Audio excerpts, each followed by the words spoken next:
des inquiétudes, des doutes, des objections, votre prospect, croyez-moi, il en a forcément et c'est à vous qu'il revient de le rassurer. Ces blocages, c'est ce qu'on appelle des fausses croyances, des idées reçues si vous voulez, mais des idées reçues tellement bien ancrées qu'elles deviennent des obstacles à la prise de décision. Il y a 3 types de fausses croyances. Il y a ce qu'on appelle la croyance liée à l'offre. Par exemple, le prospect pense que travailler avec votre offre en tant que professionnel de l'immobilier, ça ne sert à rien et qu'il peut très bien se débrouiller tout seul. Deuxième croyance, c'est ce qu'on appelle une croyance interne. C'est, on va dire, la capacité d'une personne à réaliser une action. Par exemple, votre prospect est persuadé que jamais il ne réussira à réaliser un double projet d'achat-revente en simultané parce qu'il y a trop d'incertitudes, parce qu'il ne sait pas par où commencer, parce qu'il n'y connaît rien, par exemple. Et la troisième croyance, c'est ce qu'on appelle les croyances externes. Ça peut être, je sais pas moi, les autres.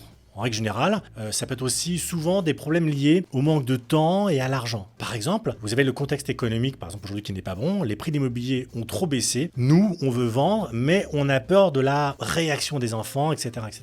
Donc vous voyez, il ne faut surtout pas prendre ces croyances à la légère parce que ce sont de vrais blocages, un peu comme si le prospect avait devant lui des murs qui l'empêchent de passer à l'action et qu'il doit absolument casser pour continuer à avancer.